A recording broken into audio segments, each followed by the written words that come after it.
Como é bom, Senhor. Como é bom perceber-te, Senhor, no nosso meio. Como é bom, Senhor, perceber-te no outro. Perceber-te no meu irmão, na minha irmã.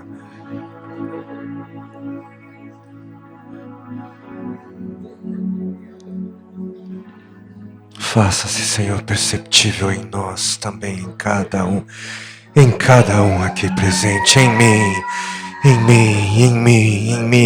cada um aqui presente, Senhor. E é nesse mesmo espírito, Senhor, que queremos continuar te ouvindo.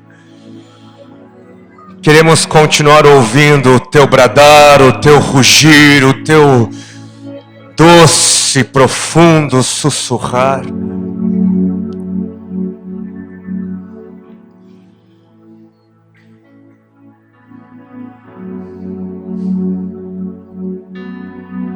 Continua falando conosco e faz-se perceptível, Senhor. Manifesta-te, Senhor, hoje aqui e através de nós, por todo sempre. Em nome e para a glória de Cristo Jesus. Amém. Amém. Amém. Amém, Senhor. Amém. Amém. Amém.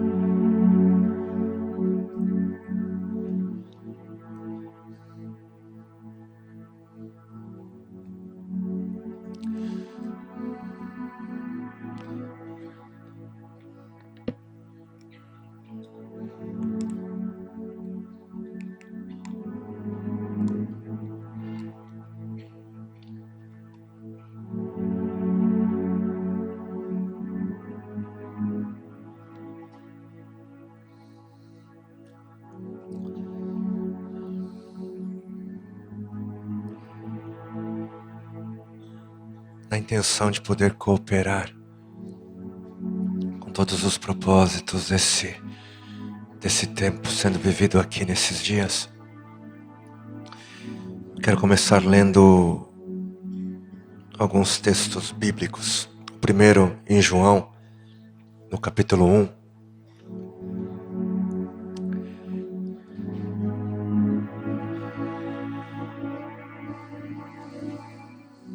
Continua a falar conosco, Senhor.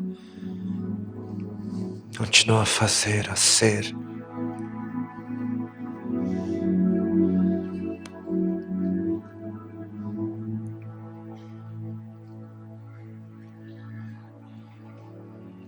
João capítulo 1,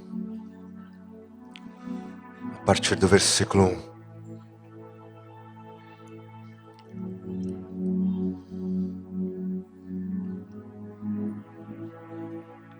Assim nós lemos na palavra do Senhor.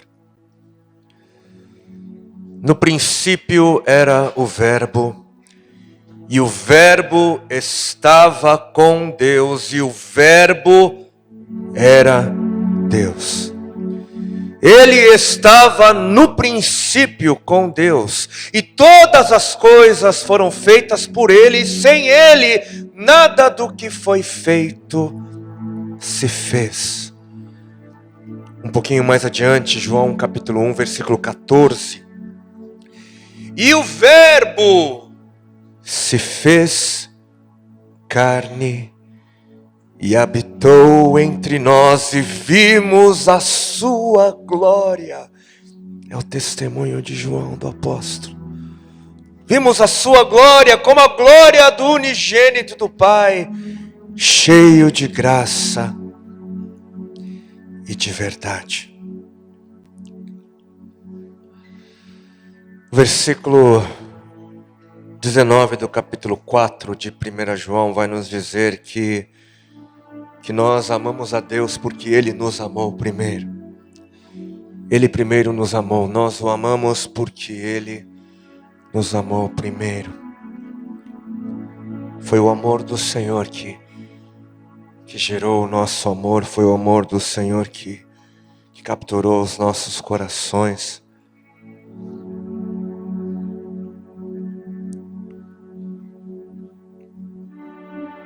Foi como quando nós ficamos sabendo, ou como em muitas histórias, as pessoas acabam se apaixonando pelos heróis porque no final elas acabam descobrindo o que eles fizeram por elas. E hoje nós vamos buscar fazer isso um pouquinho nessa tarde. Vamos buscar descobrir ou redescobrir. Vamos buscar nos aprofundar nessa história que revela o que o nosso herói dos heróis fez por amor, em amor. Na esperança de podermos aprender um pouquinho mais com Ele. Que Ele nos ensine nessa tarde. Amém? O apóstolo João, ele deixou muito clara a sua intenção ao ter escrito o evangelho que leva o seu nome. Deixou muito claro. Mais precisamente ali no capítulo 20. Porque ali ele nos disse que a sua intenção era ou é fazer com que as pessoas creiam que Jesus é o Messias, o Filho de Deus, para que crendo tenham vida em seu nome. Essa foi a agenda do apóstolo João ao escrever a sua versão do Evangelho. Ele queria que as pessoas viessem a acreditar no Jesus com quem ele havia vivido. E o apóstolo João, no início da sua versão do Evangelho, ele traz uma nova leitura do relato da criação. Em Gênesis 1:1 nós vamos ler que no princípio Deus criou os céus e a terra. No princípio. E na nova leitura do apóstolo João, ele ali vai nos dizer que no princípio era o verbo, que no princípio era a palavra, que no princípio era o logos. E o verbo ou a palavra são traduções do termo grego, logos, que tinham um peso, tinha um conceito cultural muito importante na época. Assim como a cultura norte-americana tem grande influência sobre a cultura global nos dias de hoje, assim como a Hollywood, o McDonald's, a Google, o Facebook, a Apple e a Coca-Cola têm grande peso, ditam quase que a cultura global. Da mesma forma, na época de João, a cultura grega tinha grande influência e peso sobre a cultura do mundo bíblico, em especial por conta da filosofia grega que ditava o pensamento daquele mundo. E o logos, ou o verbo, a palavra, era entendido como a força ou a sabedoria que movia ou direcionava todas as coisas. O Logos tinha peso de palavra dos deuses. O Logos era a lei da natureza. O Logos era o fogo divino. O pensamento daquele mundo dizia que era o Logos, aquilo que sustentava a criação. E interessantemente, as vozes daquele tempo diziam que o Logos era o intermediador entre os deuses e a criação. O mediador. Só que João, aproveitando esse conceito que o mundo grego tinha sobre o Logos, ele começa o seu evangelho, a sua versão do evangelho, dizendo: querido, sim, o Logos estava no princípio, no começo de tudo. O Logos é eterno, sim, vocês estão certos, ele vem antes do tempo, antes da fundação do tempo. Só que existe mais, existe muito mais. O Logos estava com Deus, ele estava com Deus desde a eternidade, estava com.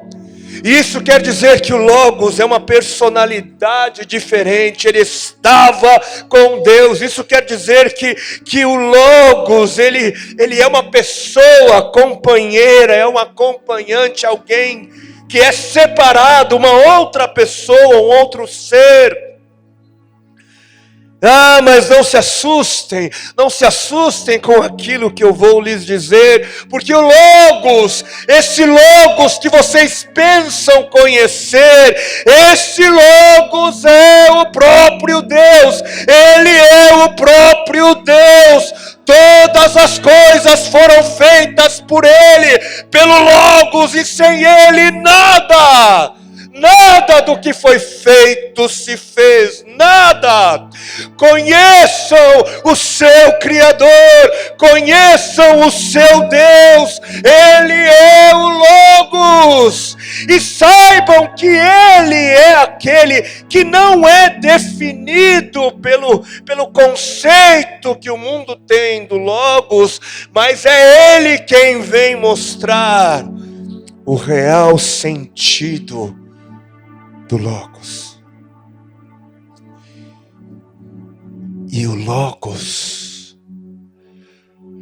o Criador de todo o universo, o Logos, o Criador de tudo que há, ele se fez carne e viveu conosco, se tornou homem e viveu perto de nós. Assim começa o Evangelho de João. E aqui nos deparamos com alguns dos grandes mistérios do cristianismo, alguns dos grandes mistérios, mas eu vou falar rapidamente sobre dois deles. Mas antes eu creio que vale a pena lembrar que todo mistério, na compreensão cristã, de mistério, todo mistério, ele sim vem da revelação bíblica, mas apesar de ser lógico, apesar de ser inteligente, o mistério vai muito além de toda a nossa capacidade de compreensão, muito além.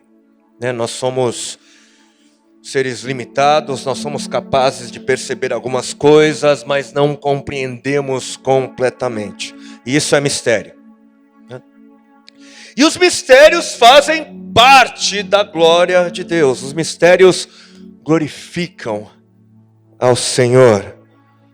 Porque afinal de contas, que grandeza teria o Senhor se o homem, limitado como é, pudesse entender plenamente todos os segredos divinos. Que grandeza seria essa se a gente tivesse resposta para tudo. Deus é infinitamente grande, majestoso, e a nossa mente finita, limitada, é incapaz de compreender essa grandeza, e glória a Deus por isso, glória a Deus por isso, glória a Deus. E por isso eu tenho a impressão que a gente glorificaria muito mais ao Senhor se disséssemos mais vezes, sabe? Nós honraríamos muito mais a Deus se disséssemos mais vezes: eu não sei. Não sei. Não entendo. Não, mas por que isso? Não sei. Não, mas como assim? Não sei, não entendo, é mistério, faz parte da glória de Deus.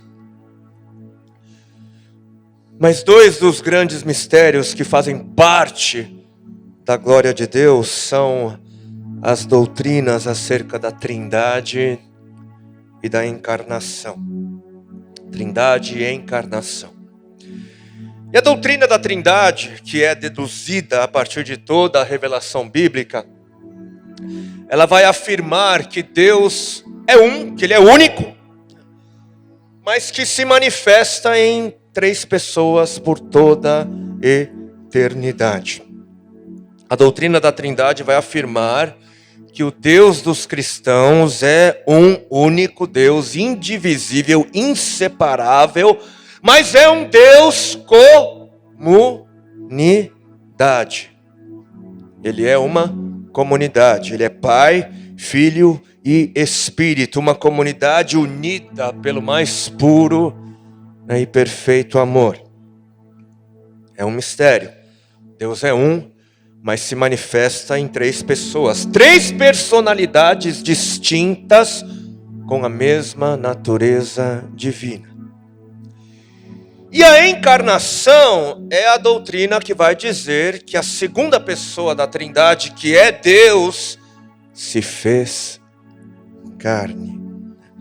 O mistério da encarnação vai dizer que Deus se fez homem, sem deixar de ser Deus, e o homem em quem Deus se tornou não deixou de ser homem. Jesus se fez homem sem deixar de ser Deus, e o homem em quem Jesus se tornou não deixou de ser homem. São 2 grandes mistérios. Para se aceitar a Trindade é preciso entender que um ser, um Deus, existe em uma pluralidade de pessoas. E para se aceitar a encarnação é preciso entender que em uma pessoa, que na pessoa de Cristo existe uma pluralidade de naturezas. Faz sentido? É inteligente, mas a gente não consegue mensurar, calcular, entender muito bem como é que isso funciona. Mas não é porque a gente não consegue entender plenamente que devemos rejeitar toda tentativa de nos aprofundarmos ainda mais no Senhor. Não é por isso que a gente deve desistir ou parar de tentar enxergá-lo um pouco melhor. Afinal de contas, Ele nos chama para amá-lo de todo coração, alma, força e entendimento. Ele nos chama para amá-lo de todo entendimento. E todo entendimento exige exercício mental, esforço, atenção, trabalho. Só que me parece que a mente moderna, a mente contemporânea, é uma mente que desaprendeu a pensar, é preguiçosa, né? Dá muito trabalho, a gente não quer parar para pensar. Me parece, a impressão que se tem é que cada vez mais estão em falta aqueles que meditam na lei do Senhor de dia e noite, meditam, não apenas apeiam pelas Escrituras, mas meditam. Parece que cada vez mais estão em falta. Eu não sei se por conta de hábitos rasos, superficiais, parece que a gente desaprendeu a meditar, a gente desaprendeu a permanecer numa ideia até que ela faça parte de nós.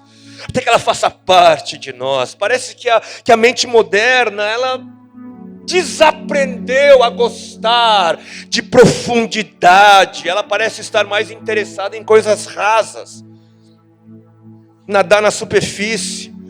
Essa mente moderna parece querer algo leve, ela não quer algo mais de 144 caracteres, ela não quer algo denso, ela quer entretenimento, ela quer algo light, e acima de todas as coisas, ela não quer algo que coloque em risco o seu jeito de ser e o seu jeito de pensar.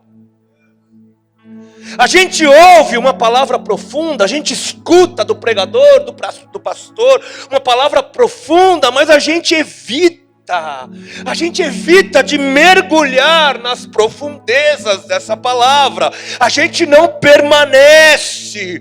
O profeta prega algo profundo, mas acaba o culto e a gente logo vira a página. A gente logo desliga, a gente logo vai pensar no futebol, no churrasco, na paquera, a gente desliga a mente. Por quê? Porque o assunto acabou, viramos a página. Porque a gente sabe que se nós pararmos para pensar, aí a vida pode ser mudada.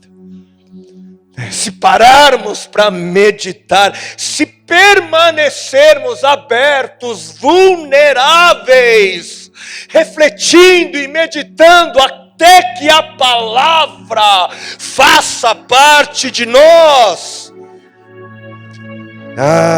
isso pode levar a sérias consequências. E no fundo, a gente sabe que é perigoso meditar. A gente sabe que é perigoso permanecer na palavra. Por quê? Porque isso leva a mudanças. Isso evidencia muita coisa. E será que uma mente que prefere apenas ficar no raso, será que essa mente tem interesse por amar a Deus de todo o entendimento?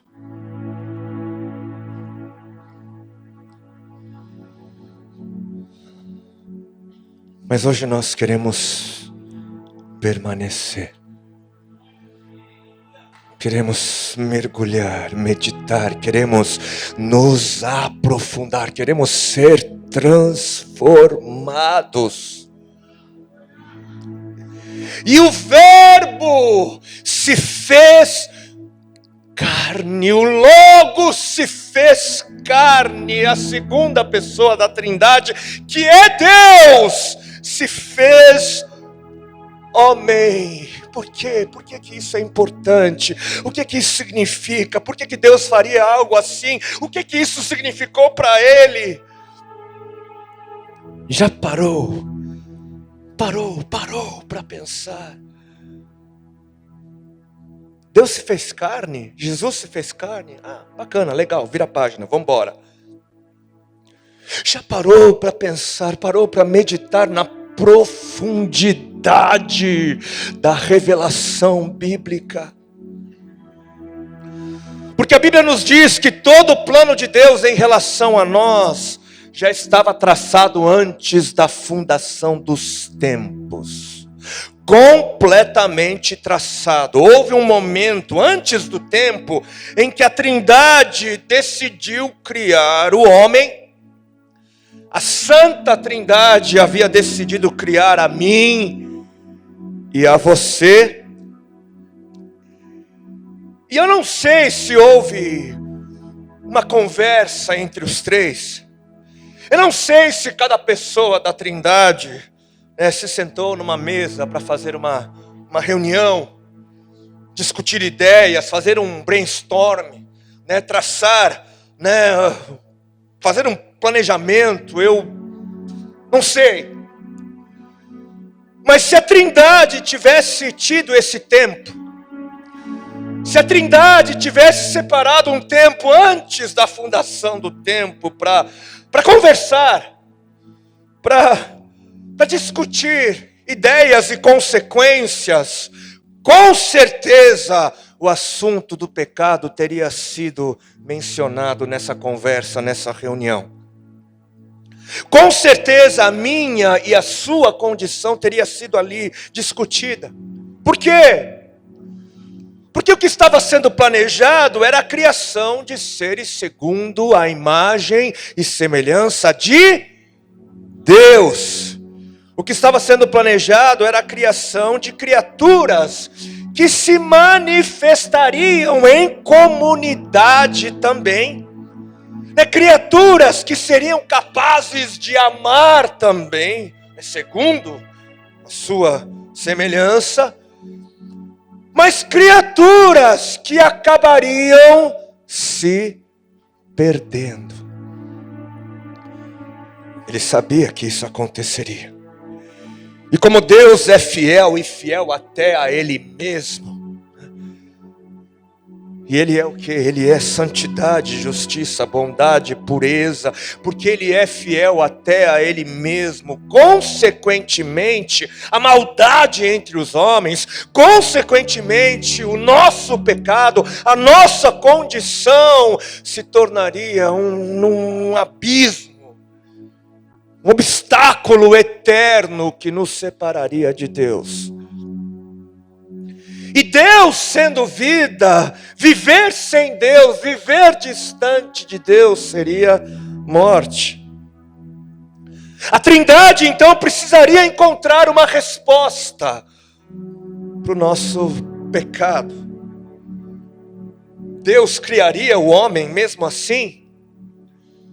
Deus permitiria que a morte fizesse parte da história do homem mesmo assim? O que então deveria Deus fazer para evitar a perdição eterna dos seres criados? E naquela mesa de reunião, depois de eliminar todas as possibilidades, a Trindade chegaria à conclusão de que a solução para salvar a humanidade de si mesma seria tornar-se carne, encarnar, tornar-se homem. Aquele que apenas pronunciou palavras e fez todo o universo vir à existência. Aquele que de eternidade em eternidade, santo, santo, santo é. Aquele que é o Todo-Poderoso, o Rei dos Reis e o Senhor dos Senhores. Aquele cuja glória e majestade são incomparáveis. Para salvar o homem, Ele teria de se tornar homem. E eu gosto de imaginar nessa mesa de reunião, que no momento em que a solução foi encontrada, Jesus, o Filho, Ele se manifestou e disse: Pai, eu estou pronto para fazer a Tua vontade. Envia-me a mim. Eu me farei homem. E nessa altura desse nosso exercício imaginário, eu sei que é bastante ousado isso, mas se nessa hora eu estivesse ali presente, ou você, se nós estivéssemos ali presentes, talvez eu ou você, nós teríamos dito algo assim para o Senhor, algo assim para Jesus. Espera aí, tem certeza? Não, tem certeza de que é isso, de que o Senhor quer fazer isso? Não, porque isso nunca aconteceu na história da Trindade. Na história da eternidade, nunca o Senhor vai abandonar a sua glória. O Senhor vai se esvaziar de tal forma. Mas o que é o homem? Que glória cósmica existe no homem? O que é essa criatura insignificante no meio desse vasto universo criado? O Senhor tem certeza? Você não sabe o que vai acontecer se o Senhor se tornar um homem? Não tem certeza de que quer passar 9 meses no útero de uma criatura? Quer passar toda uma infância dependendo de criaturas? O Senhor nunca precisou de ninguém. E vai aprender a falar, vai aprender a andar e cair enquanto aprende a andar como todo ser humano. Mas o Senhor nunca sentiu dor, nunca teve fome, nunca passou frio. Vai comer o que eles comem, vai cheirar o que eles cheiram, vai se submeter a todas as necessidades que limitam, que envolvem um homem.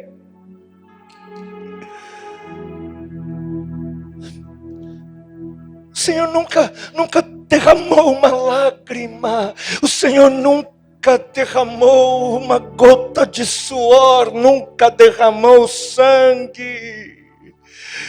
Mas sabe o que esse mundo faz com pessoas boas?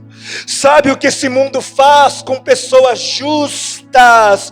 Esse mundo mata os bons e os justos.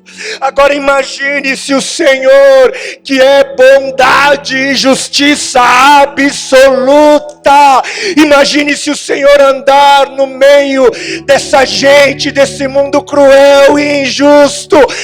Eles não suportarão a justiça no meio deles, eles não suportarão a bondade no meio deles. O Senhor será morto a encarnação é sua sentença de morte.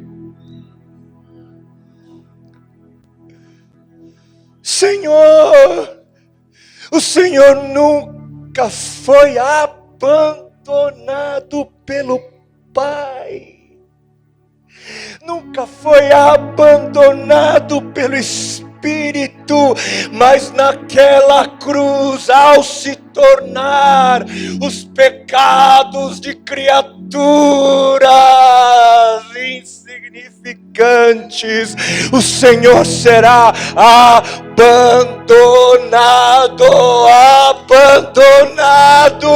e toda a Trindade será abalada toda. O Senhor faz parte da Trindade. O que vai acontecer? Isso nunca aconteceu na história da eternidade. É esse o plano. É esse o plano, Deus. O que é o homem?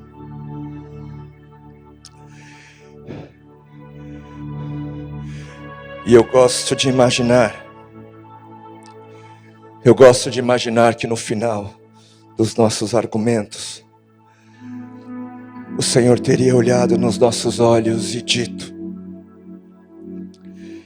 Ele teria dito, não, meus filhos, eu nunca passei por isso. Eu nunca senti a dor como vocês sentem. Eu nunca senti frio, nunca passei fome, e jamais senti espinhos perfurando o meu crânio. Jamais senti a agonia de açoites ou a frieza de pregos.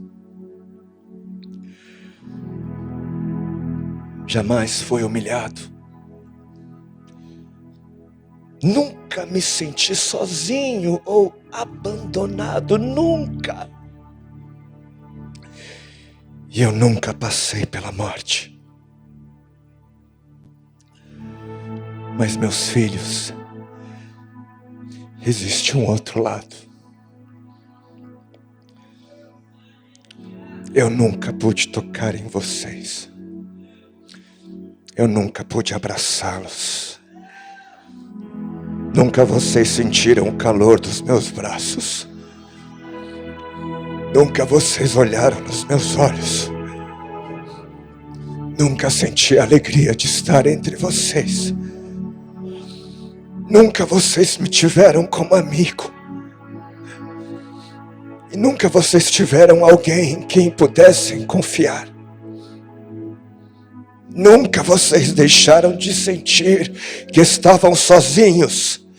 E eu nunca tive uma oportunidade como esta para mostrar o que é amar.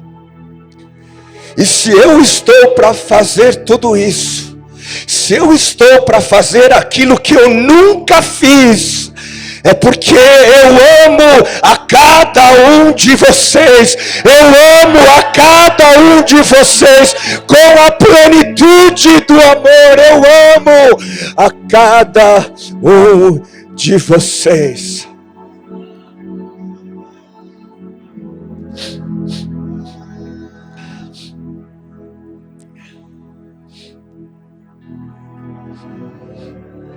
Isso, pare, medite, se aprofunde, permita que a palavra encarne em você, permita que o seu amor, a realidade do seu amor encarne, toque e transforme o seu coração,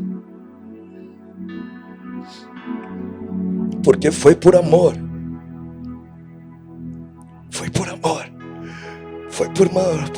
tudo isso por amor. Por amor, Deus recebeu parte da nossa natureza em seu glorioso ser. Deus sempre havia sido Espírito, mas agora parte dele é carne, é natureza humana.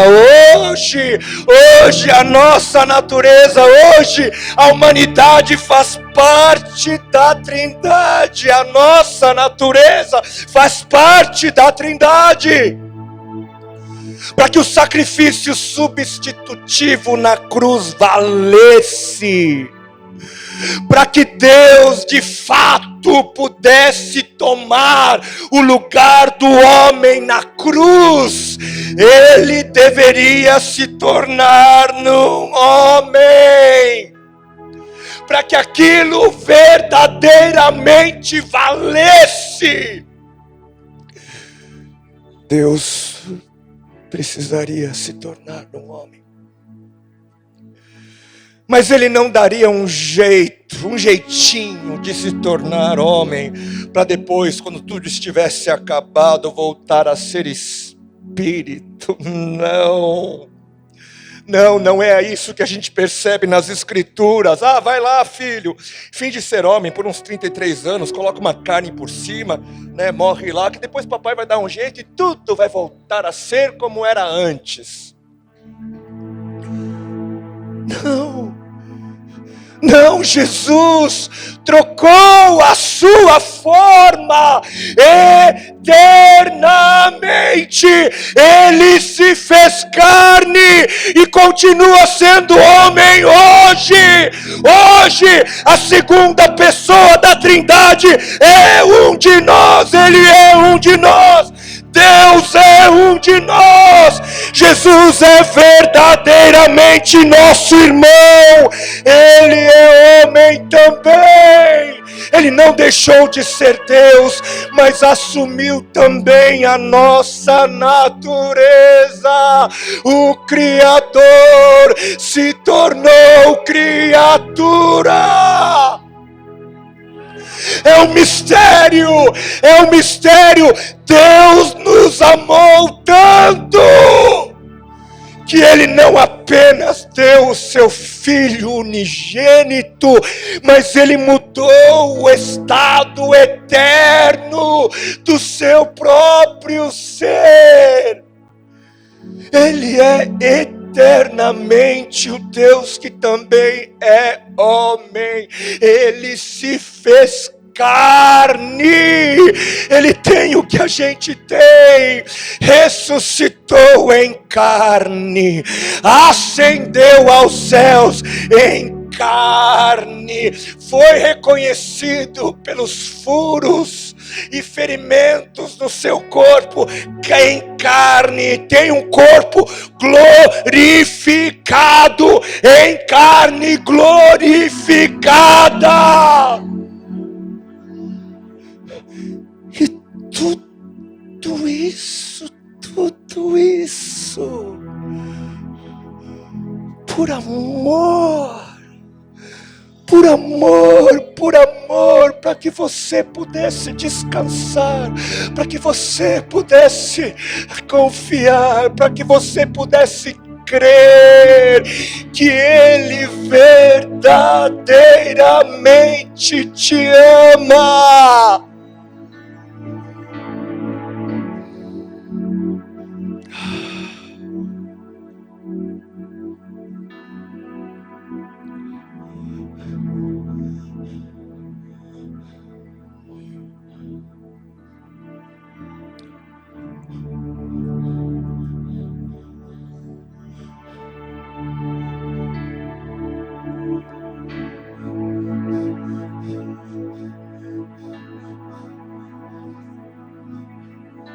Porque você é o que você é.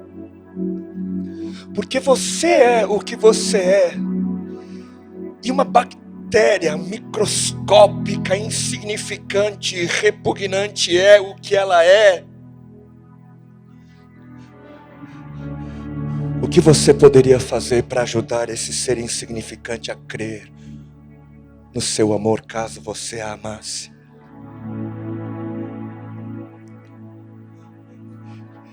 E porque Ele é quem Ele é, e nós somos o que somos, para que não houvesse sombra de dúvidas,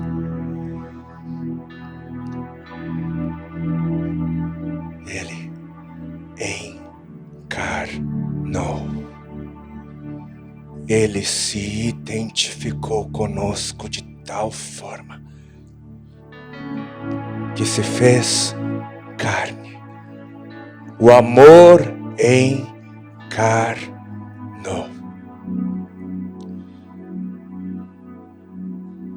Eu creio que o Evangelho, ele tem uma principal pergunta a ser respondida. E a grande pergunta do Evangelho é: você amaria um Deus assim?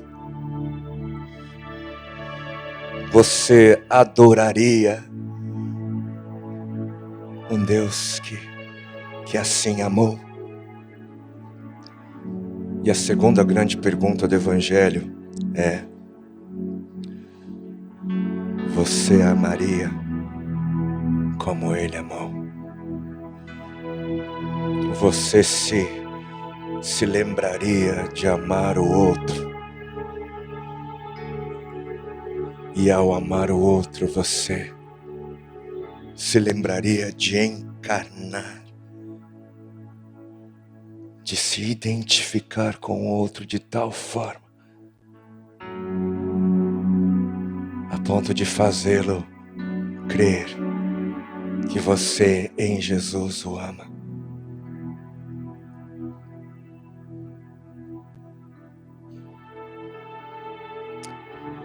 Porque é isso que significa a encarnação. A encarnação, ela vai dizer que Deus fez, ou que Deus faria tudo para ter você. Ele fez tudo ao seu alcance para ter você. E Ele continua ainda hoje, por meio dos seus filhos, a encarnação do amor de Deus hoje, aqui, continua querendo provar ao mundo, continua querendo provar ao que chora, ao que clama, ao ferido, ao abandonado e esquecido pelo mundo, mas não por Ele.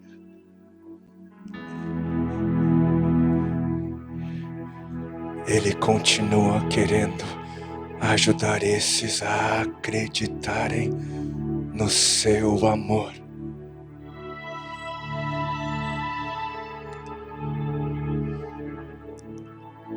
Onde estão aqueles que celebram o seu amor?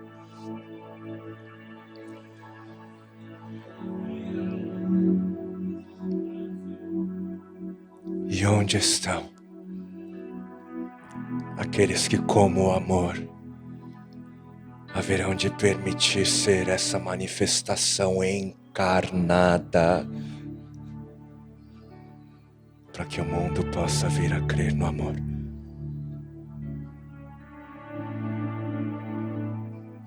Vamos orar.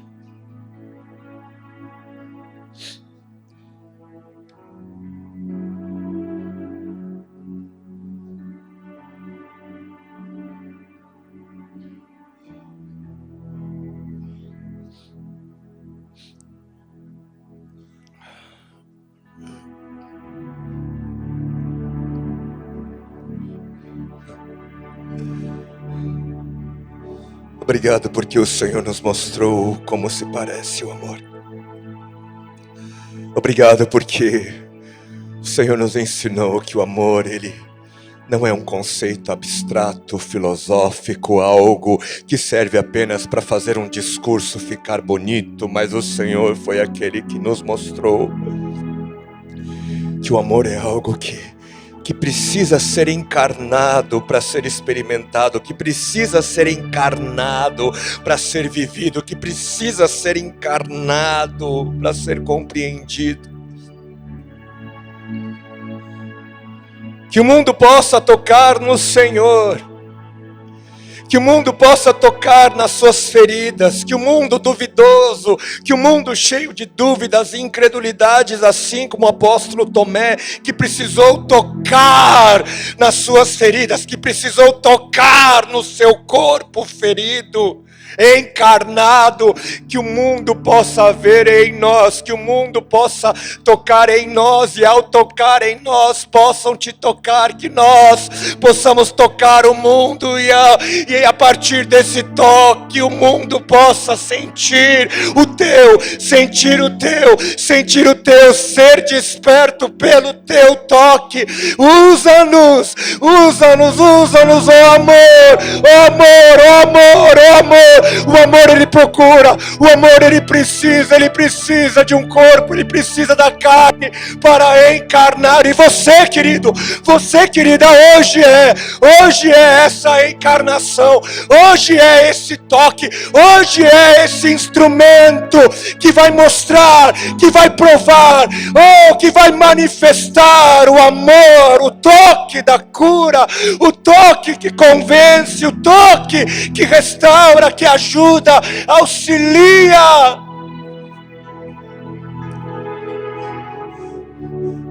E assim como filho, assim como ele disse, eis-me aqui hoje dizemos, eis-nos aqui, eis-me aqui, envia-me, eis o meu corpo, eis o meu ser, eis as minhas mãos, eis os meus pés, eis a minha boca, eis todo o meu ser, o meu respirar, a minha vida, usa usa-me para tocar e ser tocado. Para isso fui criado, para esse mundo, para tocar, para ser um instrumento usado pelo Deus que é amor, que deseja se manifestar e encarnar nesse mundo, a fim de ser conhecido.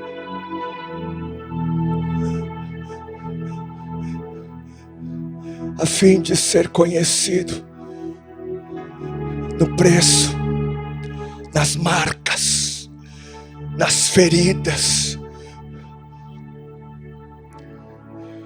que haveremos de carregar em nosso próprio corpo.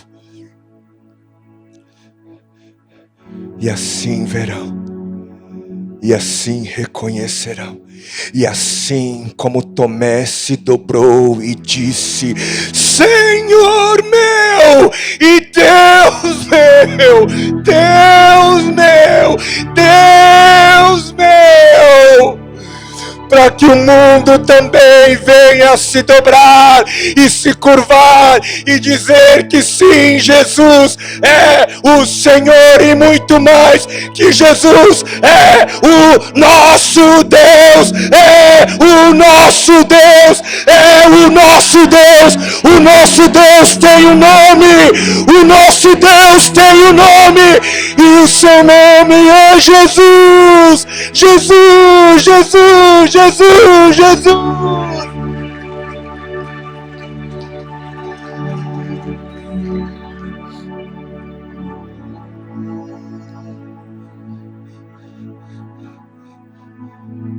Para a glória desse nome, nós assim oramos e clamamos.